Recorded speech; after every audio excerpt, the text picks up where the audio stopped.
I missed starting that. My apologies. So if there's anything else that you'd like to share that we didn't share before, No, we can you're good. review before the end of this call. So, yeah. You're good. I apologize. My dogs are going a little crazy at the moment. So, but can you walk us through what a successful youth apprenticeship looks like in your region and what are some key ingredients to make it work?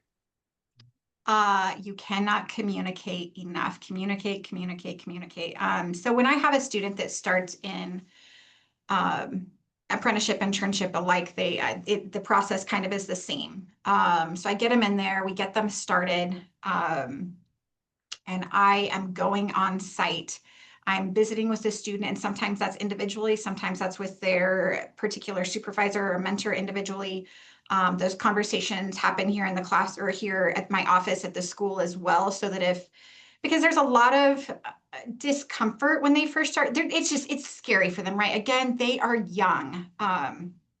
And while many of them may have had a part-time job, this is a different level of professionalism for them. So they're scared to ask questions, things that you and I take for granted that we would just do and have the confidence to do. It's terrifying for a lot of these kids. And I've had multiple kids come up to me and they're like, I asked a question and they weren't upset with me. And I'm like, I'm so happy to hear that. And that they gain confidence through that. So at first, it's a ton of communication between all of us, just kind of keeping things moving in the right direction. It is understanding that they're going to make mistakes. It may look different. I would tell you that most of my business partners that I work with would tell you that the kids aren't any more difficult than some of the adults that they work with. So the other piece that I would say though, our most successful partners are those that place somewhat of a mentorship in place with them. And that isn't, I'm not even just saying that mentoring them through the work-based learning piece, because certainly that's part of it, but I'm saying just helping them grow as human beings too, just kind of being them to listen, lend an ear, maybe offer insight, just being willing to understand that they're growing too and that mistakes are going to come with that. The businesses that place that mentorship piece in there are by far our most successful. And by that, I mean successful in potentially retaining them out of high school, if that's where the next step lands them, or getting them to come back to them if they go on to some level of post-secondary school. But that mentor piece, I think, providing that guidance for these kids is a really integral piece of the program. I think if you're willing to communicate, have those pieces in place, the rest of it really kind of takes care of it. It surrounds a student and lifts them up and provides them the opportunity to be successful. Mhm. Yeah, and I love that you go into the employer as well and you're like part of the process. So it's not just kind of like, hey, let us know how it's going. Let me know how it went. You're, part of making it successful along the way. So with that, can you walk us through how you partner with employers to create meaningful and scalable opportunities for students? And specifically, I'm thinking, in addition to this, well, just kind of building on this question, how do you like use those in-person visits to say, hey, based on what we're seeing here, maybe there's some curriculum improvements we can make, like on, things that happen at the school. That's exactly what it is. So we have a few things that we do to try to do that. A lot of actually all of our business partners that have our students for internships or apprenticeships also serve an individual from those businesses serves on the aligning advisory board as well. That's really an important piece of it too, is that they're there, they're kind of talking about their experiences, spreading the word to other business partners that may be interested in doing the same. But technology is constantly changing. I want to use an example that most recently we have several students out in the automotive apprenticeships, and the way that currently we do our automotive check, I know I'm not using the proper term here, but to go in and you do the initial check on the automotive to see what all, maybe you've checked through the oil, you've checked the tires, whatever. Ours is done by paper. You probably know that it hasn't been done by papers in business and industry in a long time. We just didn't have the tools in place, or maybe even budget to make it happen the other way. So we're in the process now of doing some exploration for some different software that we could use for our students to be able to use that piece in the classroom so that we can learn it, or so that we can learn it there and then have it be there. Other things that I would tell you would be scalable for our apprenticeships is there are competencies that the students have when they begin the apprenticeship. There's a list of them that by no means that by the time they end their apprenticeship that they have completed or learned all of those different competencies, but I'll go out the first time. The first time, obviously, we aren't checking. It's really just, how are you doing? How are they doing? Is everything going okay? After that, my check-ins become, okay, take me through what it is that you've learned over the past month or whatever. And so they'll kind of show me. And we check those off as we go along. And as they're nearing the end of their apprenticeship, that's the piece, the tools and the pieces that we use to show on a scale where they've landed. There's hour-based apprenticeships and there's competency-based apprenticeships. And we have a mixture of the two depending on the area of the apprenticeship. So that's kind of how we scale it. We have them show us what it is they're learning with the competencies, and then the employer fills out as well. They fill out a form telling us, here's what's going on with the apprentice. Here's how they're coming along. And that has kind of both the competency piece, but it also has, are they showing up on time? Are they, if they're sick, are they calling in? Are they doing those things too? So you kind of get a good overview of the whole piece of it. Yeah. Awesome. Yeah, that's great. What are some of the biggest misconceptions about youth apprenticeships that you would like to clear up? So I talk about work-based learning opportunities to probably about everyone because I have such a passion for it. But I have a lot of schools that are like, oh yeah, we do that. And is it a part? I want to, there's a differentiator between a part-time job or what I would consider to be an internship or an apprenticeship. And I'm going to start with internship versus apprenticeship. So personally, how we use that here at the school, and Shauna can kick in and correct me if she feels differently. Apprenticeship for us is we could not have the students working in an apprenticeship due to child labor laws, right? They would not be allowed due to safety concerns to be able to do an apprenticeship, and they have to be in the aligning class. Okay, so that's what I would tell you how we use our particular apprenticeships: manufacturing, welding, automotive, diesel, etc. So that's where we house our apprenticeships. Our internships are where I have students that are probably are engineering. They're behind a computer. Safety is not a concern. So that's how I differentiate those two. But I want to take that aside and I want to differentiate between what I call an internship apprenticeship or a part-time job. And everything that I'm doing here, they are in an aligning education pathway. It's not just going, and please don't take what I'm about to say as trying to knock doing this, but say working at a fast food restaurant. Okay. And so if you're cutting a student out of school to go and do that, that is not what I would consider to be an apprenticeship or an internship. It doesn't fall in that aligning. But I do think there seems to be a really big misconception on that piece. And I want more schools and educators to focus on, okay, so you're offering a healthcare or a CNA class at your school.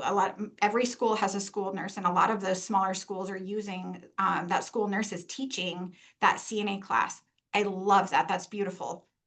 Can we get them into, there's apprenticeships under the CNA, right? Like you can do that, or are we taking that next step to get them out there? So that to me is not part-time job, right? They took the class, they've got the certification, they've gone on to do it. So I think there's a misconception of what true work-based learning looks like in our education system. And I don't know, because I have such a passion for it, when they say it to me, I struggle to not say, that's not quite what I would consider. That's to me a part-time job. And fine, I'm not saying that's a bad thing, but I don't think that it qualifies under true work-based learning.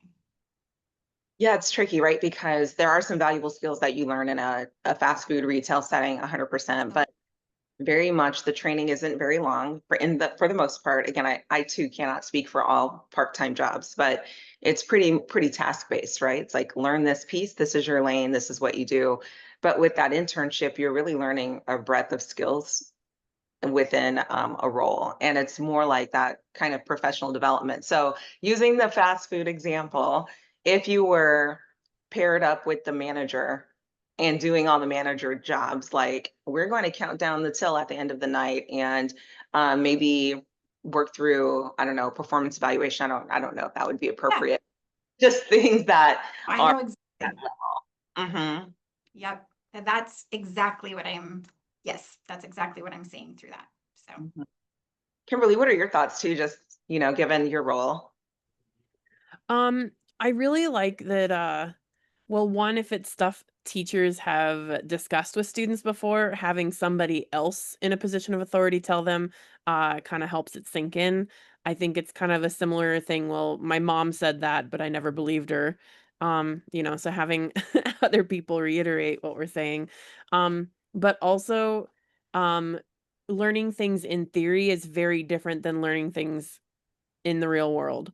And so, yeah, I think it sounds wonderful. I agree with that completely. That's that's so important. I just love this conversation or thought around like the difference between part-time work versus internship, all valuable, but they serve different purposes and Yes. apprenticeships. Yes. For employers or schools, I should say, schools or communities who are interested but not sure how to get started in this space, what advice would you give? It doesn't have to be daunting. I understand why it can be. Start small, build those relationships with the businesses within your area. Go out yourself, take a tour, ask the questions, learn what is it that you're doing in the classroom already doing, that aligns with what it is they're doing. Is there things that you're doing in the classroom that possibly you could pivot a bit on that would align a little bit more closely with what's being done in business and industry? I think just starting those conversations for any of our education systems and business and industry is where it all begins. I know it can be a little bit more challenging in some of our smaller schools across the state, but it is still absolutely feasible. So just start small, focus. I know that I mentioned a lot of the nurses are teaching the CNA class within the schools. Okay, so then are we taking our students and helping them get to that next step? So they took the CNA test, they've passed it. They're still 16 or 17 years old, and it's scary for them. Are we helping them get to that next level? So just start and meet them where they are. If you're teaching automotive skills and maybe how to change oil to school. Okay, could we partner up with a local automotive store to help them? It can truly be that simple. The apprenticeship program to actually start through the U.S. Department of Labor is not hard. They'll you fill out some forms, make sure that you're approved and you're doing what it is, and that we do have students taking the aligning course. An internship doesn't have the paperwork side of it, obviously, but still the same thing. Are they taking a course? Maybe they're taking accounting 1 and accounting 2. Okay, but maybe could they go and start doing something like that with a local accountant? I just think that's where you start, is just by building those relationships, and it's little by little. I think it just grows from there. That's certainly, we didn't have an internship program when I started here at senior high. I think I'm going into year 4 or 5. There wasn't an internship program in place. We did have the apprenticeship program. We're going into year 12 with that, but uh, we had 13 pathways, and it was like, we're missing out. Our students are missing out. Our business and industry is missing out. And it's just that's what I spend my summers doing. I've been out business after business this summer and having those conversations. We'll be going to have one tomorrow to hopefully start in the accounting realm for our students, accounting and IT. We've had several students in the IT out there working at business and industry is apprehensive at first with the thought of high school kids in roles that aren't just maybe those entry level answering the phone, etc. So that can be a bit of a barrier.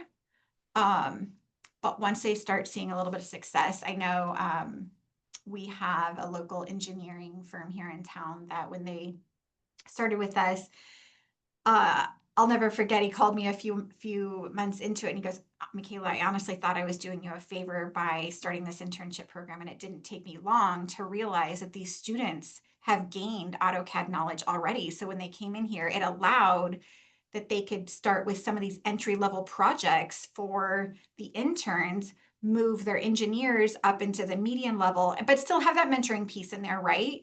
But it moved everybody projects wise up the door, and they've had 3 interns every year since then.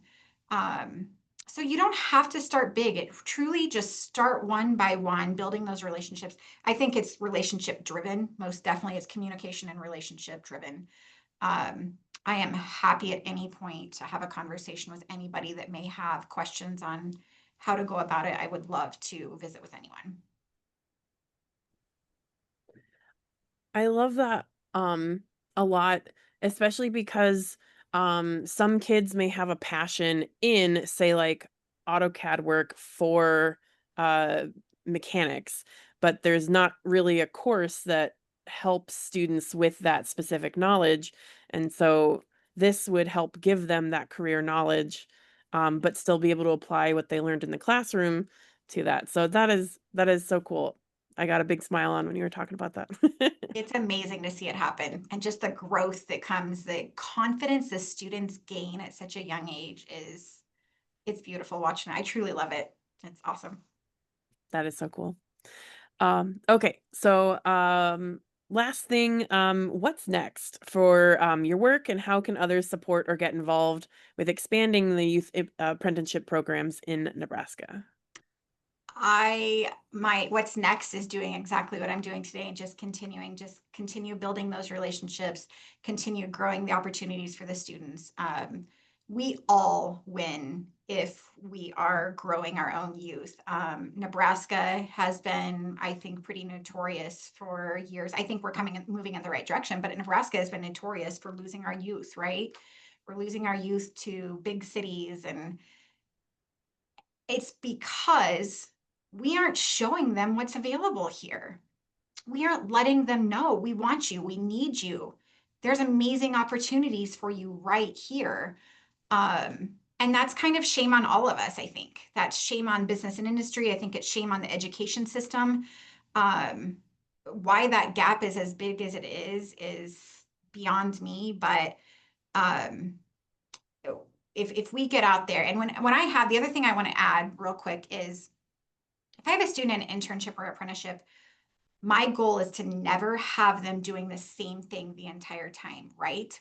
I want them, I want them to see the different facets. That doesn't mean that they're able to work there all the time and get to learn in all of those areas, but I most definitely want them to get to spend a day in the different areas around the particular business, because then they can see what future could look like, right? I want them to have conversations with others, be able to ask questions, learn as much as they can.